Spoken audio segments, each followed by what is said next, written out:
Halo dan selamat datang kembali. Hari ini kita bakal ngupas tuntas nih sumber-sumber yang Anda bagikan soal gimana caranya bikin keputusan lebih baik dan yang penting juga lebih cepat. Ada satu poin dari HBR Guide nih yang bilang kalau keputusan itu, wah, alat paling kuat yang dipunya manajer buat bikin sesuatu kejadian. Mari kita bedah bareng-barang ya. Betul sekali. Dan skalanya itu luar biasa loh. Sumbernya nyebut katanya manajer itu secara total ya, bikin sekitar 3 miliar keputusan tiap tahun. 3 miliar, wow. Iya, bayangin aja potensinya. Dan hampir semua keputusan itu katanya sih bisa dibuat lebih baik lagi.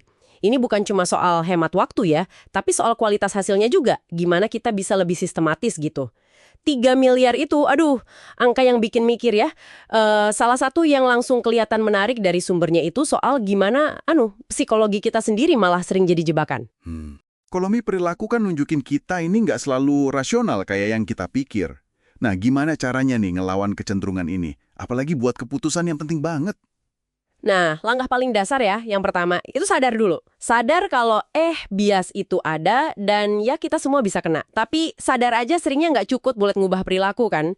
Nah, disinilah alat bantu yang konkret itu berperan. Sumbernya nyebut ada semacam checklist gitu.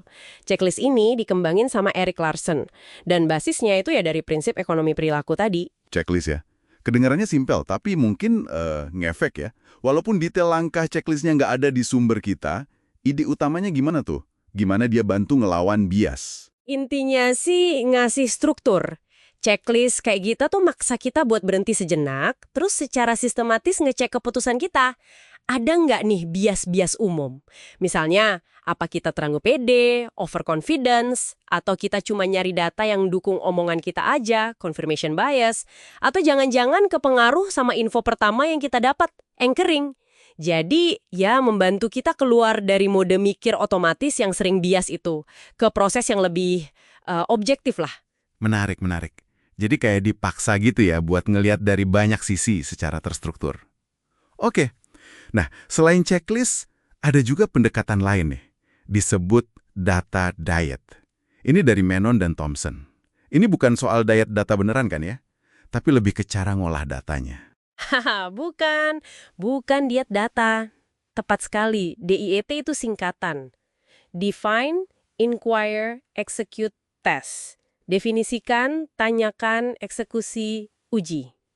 Ini kerangka kerja yang oke banget buat ngubah data mentah jadi ya semacam kebijaksanaan lah yang bisa ditindaklanjuti. Bukan cuma numpuk info aja. Oke, coba kita bedah satu-satu. Define. Define itu krusial banget. Kita harus benar-benar definisikan masalah intinya sebelum buru-buru nyari solusi. Seringnya kan kita tergoda, cuma benerin gejalanya aja atau pakai solusi lama buat masalah baru. Define ini maksa kita gali akar masalahnya dulu. Oke, bener juga sih. Terus, inquire.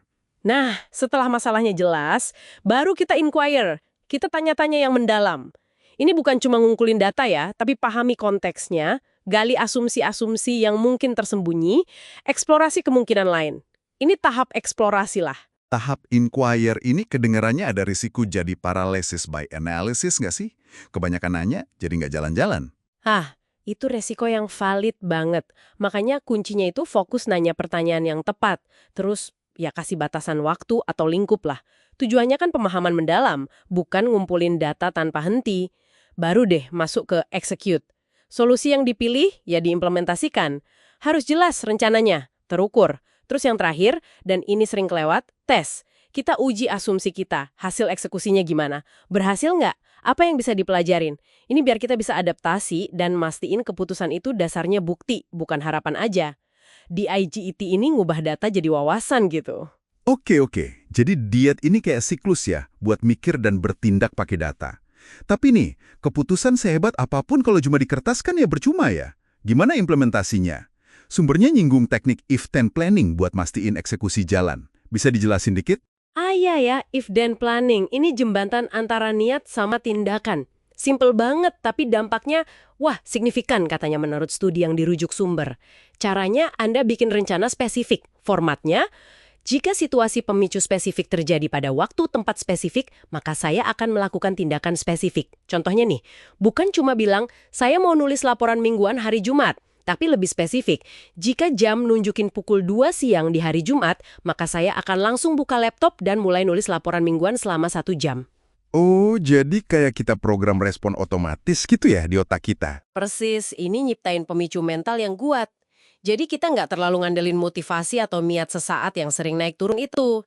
Studi nunjukin ini bisa drastis ningkatin kemungkinan tugas beneran selesai. Alat praktis banget buat mastiin eksekusi jalan. Bisa buat kerjaan kantor, bisa juga buat kebiasaan pribadi. Misalnya, jika saya selesai makan malam, maka saya akan langsung cuci piring, gitu. Sip, sip. Jadi, kalau kita rangkum nih ya, sumber-sumber ini ngasih kita semacam toolkit praktis gitu ya.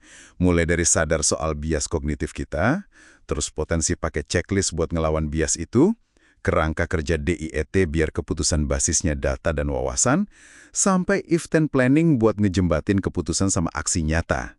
Fokusnya jadi geser nih, bukan cuma apa keputusannya, tapi lebih ke gimana prosesnya dijalanin biar lebih cepat dan lebih baik. Tepat sekali. Intinya sih ini soal membangun proses yang lebih tangguh dan disengaja. Dan mungkin sebagai pemikiran penutup buat Anda bawa pulang.